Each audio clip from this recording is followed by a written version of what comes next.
the first one of those is one that we call Jig, and it's basic. This is the basic format of it, and I just kind of show everyone what I'm talking about as the entire pattern, and then I'll get back into, in particular, talking about this route that we have that our number 3 receiver is going to run, which we actually call the Jig Route. But you can see what we're trying to do is get one of our best receivers, whether it be a running back, could be a tight end, or a wide out, matched one-on-one on that middle linebacker and giving him an option, really almost a 3-way go that he can win on that Mike. Our rules for that route that we call the Jig Route, are, like I said, it's an option route. Now, basically, we're going to give him the ability to run a drive route, to run a whip route, and also to kind of fake the whip route and continue across on the drive. As with any option route, if you have a bunch of rules for that guy, he probably isn't the guy you want running the option route. Hopefully you've got a guy that kind of has a natural feel for that kind of route, any sort of route that you give a guy a number of different directions that he can go. You'd love for that guy to be someone that kind of has a feel for the game and really understands it. But if you are forced to give that young man a number of rules, here's kind of what we have found to be the best. And the first one is we would like to run this Jig Route off of the first defender, basically head up to inside of us. You know, obviously it's if we get head up, then generally it is man-to-man. The further inside he is, the more likely it is to be a zone coverage. And we also, hopefully, if you have an athletic quarterback that is also a run threat, the more likely that you've got a chance for that Mike to be further in the box and be further inside. So when we run that route, we do want to run it off the first defender head up or to inside of us. And then here's where we get into some rules again. You'll find out that if it's your best guy, this kind of happens anyway, but we want to have some awareness of where that defender is pre-snap. And if that defender is 4 yards from the line of scrimmage or less, we're going to anticipate that he is really going to try and wall us off, that he does not want us to run our drive route, and we are going to anticipate whipping back away from that defender on a whip route, which if you look up here would be that the M, or we're going to work at the M and work back out, and that's what I mean by the whip route. And we're going to attack his far number just in case that we can get in front of him and run the drive. But if he turns and he walls us out, we'd like to whip, hopefully before he's able to make contact with us, especially if it's a receiver. We don't want him to get his hands on us. So again, if his depth is under 4 yards or at 4 yards, we're going to expect to have to whip away and get the football in that manner. If the defender at that, you know, again, hopefully the Mike linebacker is 4 to 6 yards, that's kind of what we want. That's where most linebackers are.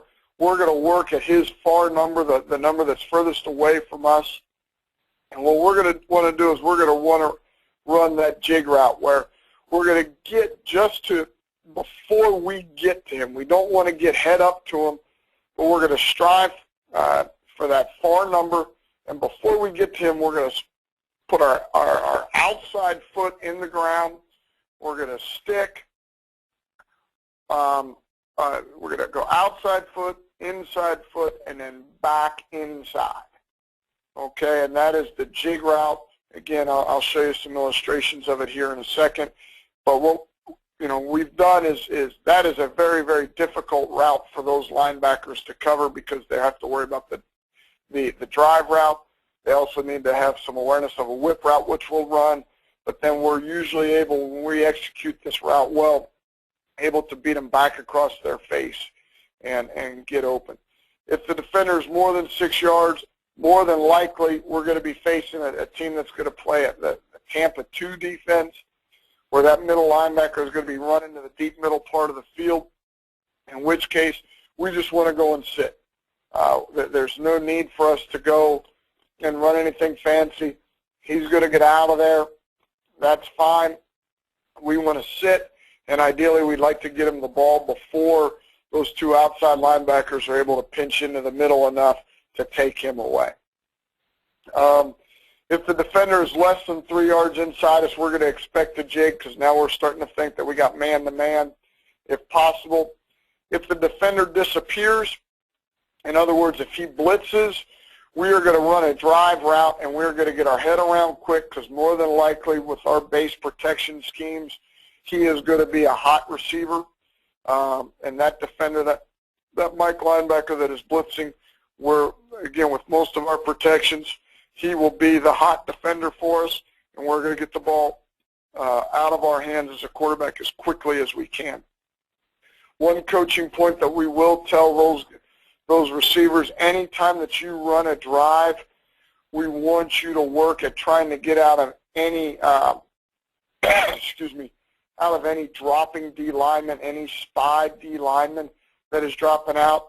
We want you to try and get underneath those guys, because those guys for the quarterback are very, very difficult to see at times. And that is something that in the game plan and through the week in practice, we've got to rep if a team likes to drop off their 3 technique when they bring the mic or drop an end off. We need our drive routes to get underneath him if possible. Versus man-to-man, if we can win on the drive, we want to win on the drive.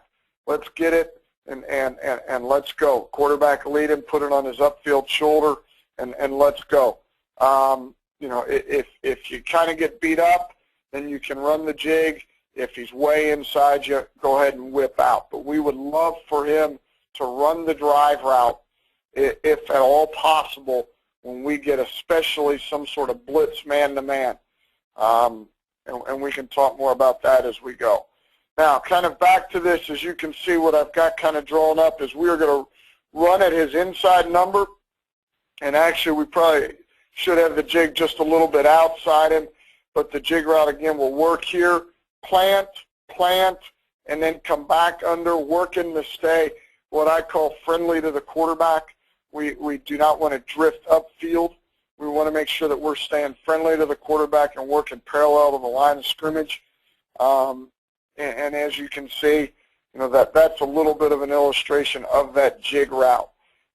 For the quarterback, for the read on this play, this is our base way of running it, where we're going to run hitches on the outside, and we're going to run our 4 vert rules by the inside receivers.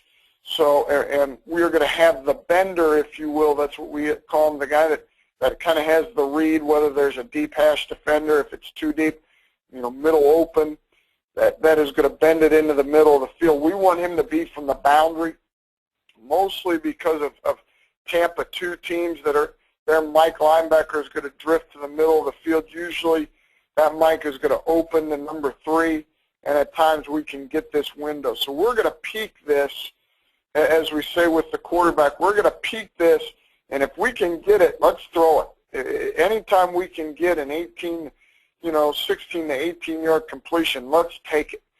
So we're going to look here first, all right, and generally the guy that's going to take that away is going to be this Will, so that'll help us isolate on the mic, and then we're going to look to dumping it down here. So when we get a 2 deep coverage or a middle open coverage, we're going to peak the bender, all right, and I say peak that we need him to be wide open, because hopefully we've got a matchup that we want in here on the mic. But we're going to peak that. If we got it, great. If not, we're going to come down to the jig. All right. And now I'll kind of get into some more of the coverages and try and draw a little bit here. But if we get a cover 3 look or a single safety look, our basic reads, all right, so if we get some sort of look where we're going kind of in this fashion with the coverage and we're bailing out of there, okay, what we want to do with the quarterback is we want to catch a quick 1, 2, 3 and take this hitch into the boundary, generally away from the roll. All right. And that is our day one read that we are going to look at, that if we get rolled, so that we get the boundary safety is the primary guy that we're going to look at from a quarterback standpoint. If we get him running in the middle of the field, if we can feel this safety coming down or possibly going over top, we're going to speed up our drop, go 1, 2, 3 again from the gun, catch the ball 1, 2, 3, and we're going to take this hitch.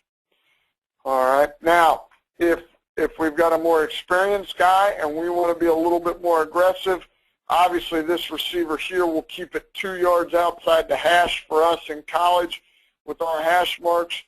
All right. And if we feel comfortable with, again, the guy that we have at quarterback, we'll allow him to peek this first. All right.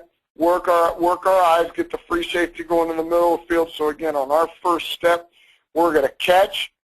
We want to get our eyes to verify coverage, and once we see him going in the middle of the field, we would really like, all right, to influence him to go towards the wide side of the field as much as we can with our eyes, all right, and then on that third step, let it rip. I'd love to firm that up 1, 2, 3 and let it go if I can. Obviously, when that happens, usually this Mike linebacker is going to be drifting here and the wheel's going to be going here, all right? So in a perfect world, again, if I've got an experienced guy here that I want to be aggressive and they roll the coverage, I would love to bang this in there. The only guy that really would be able to take this away is this Mike linebacker.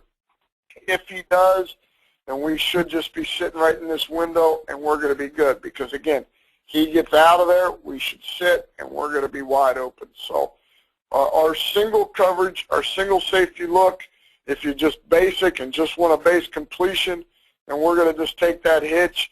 If you want to be a little bit more aggressive and you can take this when he goes to the middle of the field, try and get him to influence him with our eyes to get to the wide side, bang that in there. If the mic happens to be in the way, we're going to check it down just like a base 4-vert type look.